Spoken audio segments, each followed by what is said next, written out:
Welcome to the platform of Edutree. इस video के माध्यम से मैं आज मेरा एक प्रयास है कि मैं उन लोगों को शेयर मार्केट का कंसेप्ट समझा पाऊँ जिनको पता ही नहीं कि होता क्या है। कि मैं आपको एक लेमैन के लैंग्वेज में बहुत आसानी से इसको समझाने की कोशिश करता हूँ। है क्या, मुझे एक बिजनेस करना है, मुझे एक व्यापार करना है। मैंने क्या किया, कुछ पैसे लगाए और बिजनेस करना शुरू कर दिया। जब मेरा बिज़नेस थोड़ा बड़ा हो गया तो मुझे लगा कि मुझे इसमें और पैसे की ज़रूरत है। तो मैं कुछ अथॉरिटीज़, कुछ गवर्नमेंट की परमिशन लेके लोगों से कहता हूं कि आप मेरे बिज़नेस में आके पैसा लगाइए। जब लोग आके मेरे बिज़नेस में पैसा लगाते हैं तो उनको अपने बिज़नेस का कुछ हिस्सा बांट देता हूं कि चलो जी 1% तुम्हारा, 2% तुम्हारा, इस तरह से हिस्सा बांट देता हूं। मान लो कुछ हिस्सा मैंने रख लिया, कुछ हिस्सा बांट दिया। सपोज 100 लोगों ने मेरे उससे खरीद लिए, यानी 100 शेयर होल्डर्स हो गए। उन लोगों ने मेरे शेयर्स खरीद लिए। अब जब प्रॉफिट होगा या कल को कंपनी ग्रो करेगी तो सपोज मैं जिस तरह से मालिक हूँ वो भी एक मालिक है, तो जितना जो पोर्शन उन्होंने खरीदा है उसके हिस्सेदार वो भी हैं। अब प्रॉफिट होगा तो उनमें भी बटेगा और कंपनी ग्रो करेगी तो उनकी भी कर रही है। अब कुछ समय के बाद क्या होगा कि इसमें एक और आदमी जिसने शेयर नहीं खरीदा था, जो इसका मालिक नहीं, उसको मन करता है यार मैं भी इस कंपनी में हिस्सेदार हूं। तो वो क्या करता है, जो बाकी लोग होते हैं उनके सामने कह जाता है और कहता है, जाता कैसे है, आजकल जाने जो इतने सब कुछ इंटरनेट पे होता है, कहता है जी मुझे ये शेयर आप अपना बेचोगे क्या। और जो पहले से लेके बैठा है वो उसको अगर लगता है उसको अगर पैसे की जरूरत है या उसको कहीं और इन्वेस्ट करना है तो वो अपना हिस्सा बेच देता है और कोई और उस हिस्से को खरीद लेता है। इस तरह से शेयर मार्केट में खरीद बेच चलती है। आप कहोगे खरीदने वाला क्यों खरीदता है, क्योंकि उसको दिखता है ये बिजनेस आगे ग्रो करेगा, इसका आगे प्रॉफिट होगा। तो जब बिजनेस आगे ग्रो करेगा, बड़ा होगा, तो मेरी भी संपत्ति एक तरह से बढ़ रही है और अगर प्रॉफिट होगा तो मुझे भी प्रॉफिट मिलेगा। जो बेचने वाला क्यों बेचेगा, उसको पैसे की जरूरत है तो बेचेगा, या उसको कहीं और पैसा लगाना है, उस पैसे को और किसी और लगता है कि नहीं जी इससे ज़्यादा अच्छा ऑप्शन है, मैं सुनील त्रिपाठी के बिजनेस में लगा के मैं XYZ किसी और के बिजनेस में लगाऊं, तो वहाँ लगा देता है।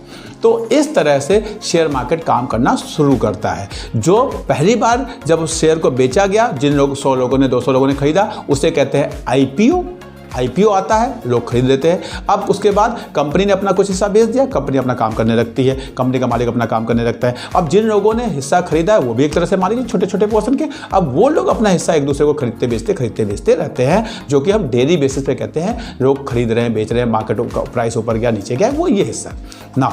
अब इसके बाद थोड़ा सा मैं और आगे बढ़ूंगा कि भाई एक और कंसेप्ट आता है, जो कंपनी कमाती है साल भर में उसे क्या कहते हैं। अब देखो सबने शेयर खरीद लिया, काम कर रहे हैं, अब बिजनेस कर रहे हैं, बिजनेस में पैसा लगा हुआ है। किसका पैसा लगा हुआ है, जिन लोगों ने शेयर खरीदा है उनका पैसा, उसे कहते हैं कैपिटल। और कुछ पैसा हो सकता है कंपनी लोन लेके भी लगा दे, लोन ले दे, उनको कहते हैं तुम मालिक नहीं हो, हम आपसे पैसा उधार ले रहे हैं, बिजनेस में लगा रहे हैं, आपको इतना पैसा हम इंटरेस्ट दे देंगे।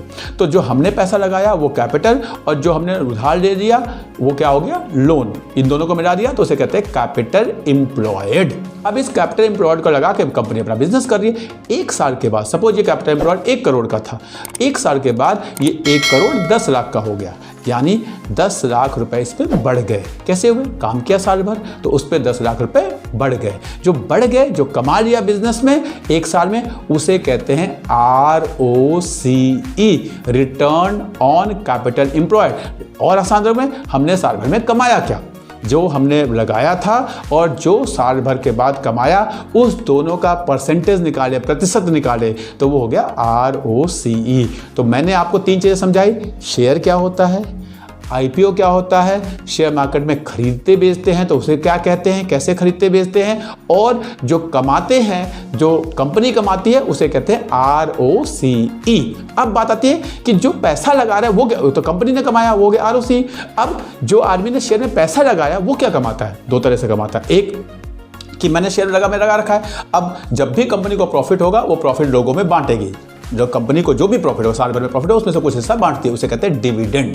तो मैंने शेयर का मालिक हूँ, मुझे हर साल कुछ प्रॉफिट मिल रहा है, अगर डिविडेंड आ रहा है तो वो हो गया, और नहीं हुआ प्रॉफिट तो नहीं बांटेगी।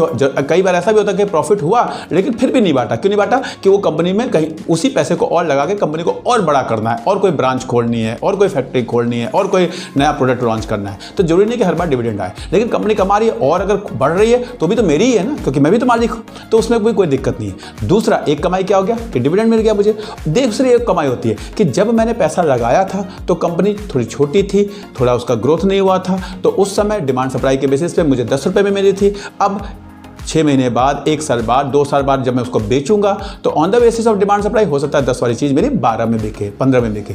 तो वो जैसे गोल्ड खरीद के हम थोड़े दिन के बाद बेचते हैं, जैसे हम प्लॉट खरीद के थोड़े दिन के बाद बेचते हैं, तो एक वो भी कमाई होता है। तो दोनों की कमाई, एक तो डिविडेंड मिला और एक जब खरीदा है उसका भाव बढ़ गया, अप्रिसिएशन हो गया, तो वो वाली कमाई। तो इसको, ये 2 तरह की कमाई शेयर मार्केट में होती है उन लोगों की जो शेयर में पैसा लगाते हैं। और कंपनी की कमाई को कहते हैं ROC, और हमारी जो कमाई होती है उसे कहते हैं रिटर्न। तो वो रिटर्न हमें देखना पड़ता है जिस कंपनी से हमें ज़्यादा मिले, क्या either in form of dividend और इन फॉर्म ऑफ मेरे प्राइस का अप्रिसिएशन, प्राइस जो बढ़ रहा है, तो वो उस बेसिस पे हम कंपनी में पैसा लगाते हैं। धन्यवाद।